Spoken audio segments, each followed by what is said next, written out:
알고 있나요? 당신 민해는 알키비아데스를 니키아스와 함께 사령관에 추대했고 스파르타에 대한 항전을 주장한 알키가 실질적인 지휘권을 장악했다.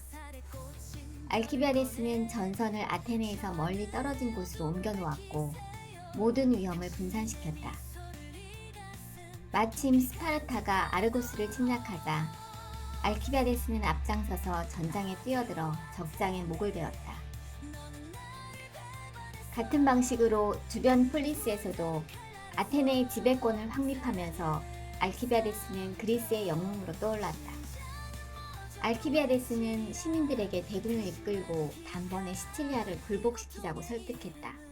그는 다음으로 카르타고와 리비아를 정복한 뒤 이탈리아와 펠로폰네소스까지 포위할 계획을 꿈꾸고 있었다. 아테네 청년들은 알키의 꿈에 열광했고 장년층은 시칠리아 원정을 둘러싼 장밋빛 환상에 젖어들었다. 아고라건 아크로폴리스건 사람들은 모이기만 하면 모래 위에 시칠리아, 리비아, 카르타고의 위치를 그려가며 토론에 빠져들었다. 예외적으로 한 사람, 소크라테스가 이 원정이 아테네에 유익하지 않으리라고 여겨 알키를 만류했지만 소용이 없었다. 민해는 시칠리아 원정을 결의했고 알키비아데스와 니키아스를 공동사령관으로 임명했다. 하지만 니키아스가 자신은 이 원정을 원하지 않는다고 고백했기 때문에 사실상 알키비아데스가 원정군 총사령관이 되었다. 함대 출정 며칠 전 두 가지 불길한 징조가 나타났다. 먼저 아도니아 축제에서 여성들이 죽은 자의 모습을 한 인형들을 관 속에 넣었다 꺼내며 가슴을 치고 애가를 부르는 일이 벌어졌다. 일찍이 없던 일이고 그래서도 안 되는 일이었다.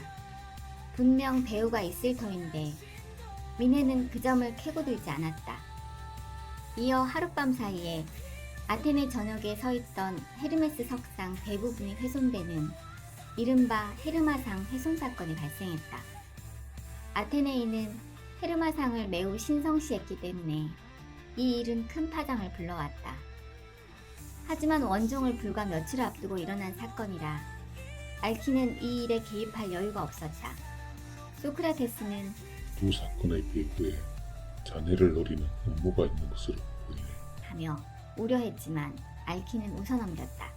출정이 임박한 날 선동가인 안드로클레스가 두 사건의 주모자로 알키를 지목하는 고발장을 민회에 제출했다. 알키비아데스가 변론의 기회를 요구하자 평소라면 알키를 격렬히 비난했을 민회 수사관 디오클레이데스와 테오케르가 말했다.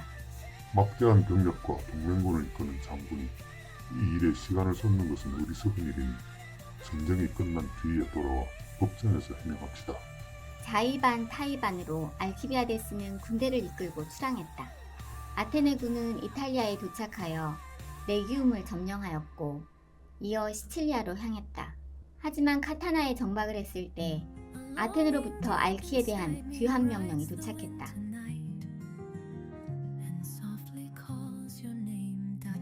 알키가 해군을 이끌고 시칠리아로 떠난 직후 민해는 알키를 공화정 전복 음모의 주동자로 지목했다. 올림푸스 신들을 화나게 만들었다는 생각에 두려워진 나머지 흥분한 아테네인들은 알키를 소환하라며 아고라에서 시위를 벌였다. 알키는 배 위에서 소환장을 받아 꼼짝없이 당할 처지가 되었다. 민해는 두 사건을 공화정 전복 음모라 규정하고 관련자들을 모두 구속한 뒤 알키를 주동자로 지목했다. 민해는 어떤 신빙성 있는 증거도 내놓지 못했지만 이미 흥분한 아테네인들은 어서 알키를 소환하라며 아고라에서 시위를 벌였다. 알키가 이 배에서 저 배로 옮기며 추종자들의 도움으로 소환을 피하자 민해는 재판을 열어 알키에게 사형 선고를 내렸다. 다음은 선고문.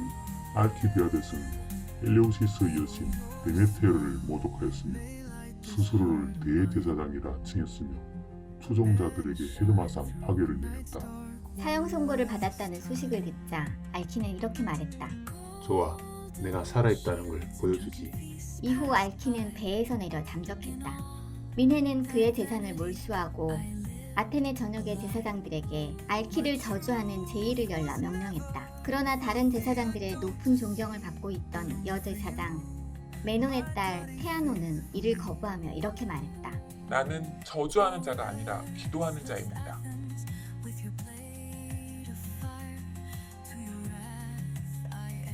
알키의 사형 선고가 내려진 날 저녁, 소크라테스가 테오도테의 집을 찾았다. 테오도테는 밤새 뜬 눈으로 지새 초췌한 모습으로 소크라테스를 맞았다. 소크라테스가 자리에 앉기 무섭게 몰아치는 테오도테. 선생님, 이대로 알키를 죽게 놔둘 생각이세요? 그는 무고해요. 미네의 결정을 바꿀 수 없다면 미네를 없애라고 연설해주세요. 테오도테, 시민의 대표인 민회에서 만장일치로 가결된 선고라니 아테네인이 따라야 할 의무가 있어요. 무슨 의무 말씀이시죠? 알키는 불이한 재판을 받았어요. 법이 항상 옳지는 않다오. 하지만 우리는 아테네의 법과 계약을 맺었고 그것은 우리가 태어나면서부터 간직한 약속이라오. 계약이라니요? 우리가 글로 서명한 적도 없잖아요. 테오도테, 그대는 아테네라는 국가가 제정한 법의 보호를 받으며 자라지 않았어? 그런데요, 선생님. 그와 마찬가지로 모든 아테네인이 법에 따라 생활하고 법에 따라 시시비비를 가리니 이는 곧 법과의 묵시적 동의를 의미상겠소. 선생님이 말하는 국가란 게 대체 뭔가요? 나는 이렇게 생각해요. 국가는 부모처럼 나를 키우고 교사처럼 나를 이끌며 시민으로서의 나를 형성한 존재라고. 하지만 국가가 부모나 교사와 다르게 알키를 억울하게 처벌하는데 왜 저항하지 않으세요? 그렇다 해도 민의 전당에서 내려진 결정에는 저항할 수 없다오. 내가 받아들인 법을 위반하는 것은 나 자신의 이성과 양심을 배반하는 일이라오. 하지만 선생님은 법은 자유가 지속되도록 지켜주는 질서라고 하셨잖아요. 부당한 법에 저항하지 못하는 자유는 누가 지켜주나요? 슬프지만 테오도테, 개인이 국가에 속하는 이상 자유는 법 질서 안에서 실현되어야 한다오. 법이 없다면 정의도 없고 정의가 없다면 개인의 자리가 사라지기 때문이지요. 알겠어요, 선생님. 선생님의 자유는 당당한 복종이네요. 하지만 저는 알키를 불의에 복종하며 죽게 내버려두지 않겠어요.